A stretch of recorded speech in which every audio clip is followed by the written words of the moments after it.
अगर हम चाइना को दो हिस्सों में डिवाइड करें तो आप क्लियरली ये देख सकते हो कि ईस्ट साइड पर 94% पॉपुलेशन रहती है और पूरे वेस्ट साइड में सिर्फ 6% पॉपुलेशन ही रहती है। अब जाहिर सी बात है कि पॉपुलेशन का ये मैसिव डिफरेंस दूसरी चीजों को भी अफेक्ट करेगा, जैसे industries, energy, infrastructure, railway lines development और इकोनॉमिक डेवलपमेंट। ये सारे डिफरेंस चाइना जानबूझकर ला रहा है। वह वेस्ट साइड को जानबूझकर ग्रो नहीं होने दे रहा है, और वह ऐसा क्यों कर रहा है उसके पीछे कुछ रीजन है। कहानी की शुरुआत होती है तब से जब चाइना फॉर्म हुआ था। ये डिफरेंस सन 1935 तक अननोटिस रहा, और इस पॉपुलेशन डिफरेंस को 1935 में पहली बार चाइनीज डेमोग्राफर हु योंगहांग ने नोटिस किया था। जब योंगहांग चाइना घूम रहे थे तब उन्होंने ये नोटिस किया कि चाइना की 64% वेस्टर्न टेरिटरी में सिर्फ 4% लोग रहते हैं, मतलब 96% चाइनीज पॉपुलेशन चाइना के इस पार 36% ईस्टर्न टेरिटरी में ही रहती है। और बस उसी डिफरेंस को नोटिस करते हुए उन्होंने चाइना का मैप उठाया और उसने एक लकीर खींच ली, और इस तरह चाइना को मिल गई अपनी इमेजिनरी लाइन, हाई ही टैचोंग लाइन। पर आज 100 साल बाद जब चाइना एक सुपर पावर बन चुका है, फिर भी ये इमेजिनरी लाइन एक्चुअली में एग्जिस्ट करती है। आज भी अगर आप चाइना की डेमोग्राफी देखोगे, 57% वेस्ट साइड में 6% पॉपुलेशन ही रहती है, जबकि दूसरे और 43% ईस्टर्न टेरिटरी में 94% चाइनीज पॉपुलेशन रहती है। ये इतना बड़ा डिफरेंस और इनबैलेंस आखिर क्यों आज 100 साल बाद भी इन इनबैलेंस को कंटिन्यू किया जा रहा है? इस बात को समझने के लिए हमें सबसे पहले ये समझना होगा कि आखिर उस लाइन को बनाया ही क्यों गया, और आखिर ऐसा भी क्या कारण है कि आज की तारीख में चाइनीज गवर्नमेंट उस लाइन को मिटाने की कोशिश ही नहीं कर रही है। उस लाइन के बनने और ना मिटने के एक नहीं बल्कि तीन मेजर रीजन है। Number 1 climate and geography, number 2 resources, number 3 culture. According to data, east China की जमीन पूरी दुनिया में सिविलाइजेशन के रहने और बसने के लिए सबसे अच्छी जगह है। और क्योंकि सिविलाइजेशन को रहने के लिए क्या चाहिए होता है? फ्लैट कलीन्स, रिवर्स और लैंड।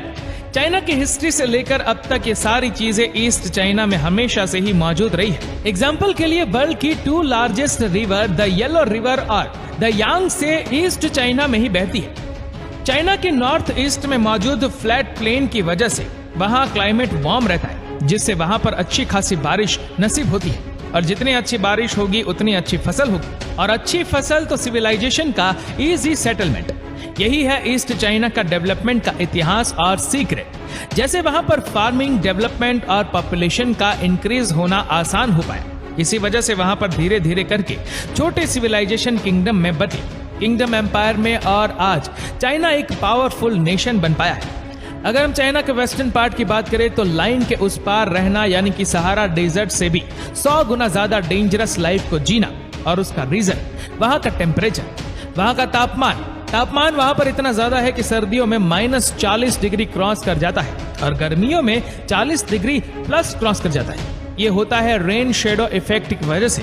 सिंपल भाषा में कहे तो रेन क्लाउड हमारे वेस्टर्न इंडिया से होते हुए वेस्टर्न चाइना में पहुंचने चाहिए, वो बीच रास्ते में मौजूद इंडियन हिमालय माउंटेन की वजह से वहीं पर अटक जाते हैं, जिसकी वजह से बारिश नहीं होती। नो बारिश यानी कि सूखा, और सूखा यानी कि रेगिस्तान। और आज अगर हम देखने जाए तो चाइना के वेस्टर्न में already 3 desert, Tibetan plateau, Taklamakan desert और गोबी डेजर्ट मौजूद है, जो इसी रेन शेडो इफेक्ट की वजह से ही क्रिएट हुए थे। चाइना के इसी डेजर्ट में से टकलामकान की बात करें तो जब से ह्यूमन इस धरती पर आए हैं तब से लेकर आज तक ये एकलौता ऐसा रीजन है जहां लोग सबसे आखिर में सेटल हुए, और आज की तारीख में भी वहां पर 0% बारिश की वजह से वहां सिर्फ कुछ ही 100 या 200 लोग रहते हैं। इन 100 या 200 लोगों की वजह से लोगों के रहने की शुरुआत हुई थी 1800 BCE में, जब एंशिएंट इजिप्शियंस के छोटे से ग्रुप ने वेस्टर्न चाइना में बसना शुरू कर दिया था, और उन्हीं के बसेरे ने जन्म दिया हमारे आज के पॉइंट नंबर 2 और point number 3, culture and resources को। एंशिएंट इजिप्शियंस वेस्टर्न चाइना में रहकर अपनी तादाद को ज्यादा बढ़ा नहीं पाए, क्योंकि वहां पर न जमीन उसके साथ थी, ना ही पानी और ना ही क्लाइमेट, और इसीलिए वह छोटी सी बस्ती बनकर ही रह गई।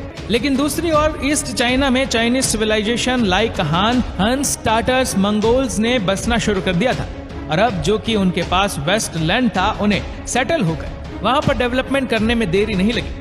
उन्होंने वक्त के साथ साथ ईस्ट चाइना को इतना ज्यादा डेवलप और स्ट्रांग बना दिया कि चाइनीज गवर्नमेंट ने हाई ही टैचोंग लाइन को पार करके वेस्टर्न चाइना में जाने के बारे में सोचा भी नहीं, क्योंकि देश को डेवलप करके आगे बढ़ाने की सारी जरूरतें इन 3 चीजों से ही फुलफिल होती है। हम बात कर रहे हैं एजुकेशन, डेवलपमेंट और जीडीपी की।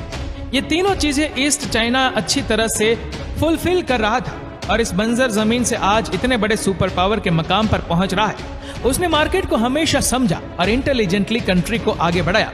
चाइना के आगे आने में वहां के लोगों का भी बहुत बड़ा हाथ है। उन्होंने कभी भी कंट्री में आ रहे चेंजेस को अपोज नहीं किया, क्योंकि उन्हें यह पता था कि वह अगर पर्सनल लेवल पर चेंज नहीं होंगे तो कंट्री कैसे चेंज होगी।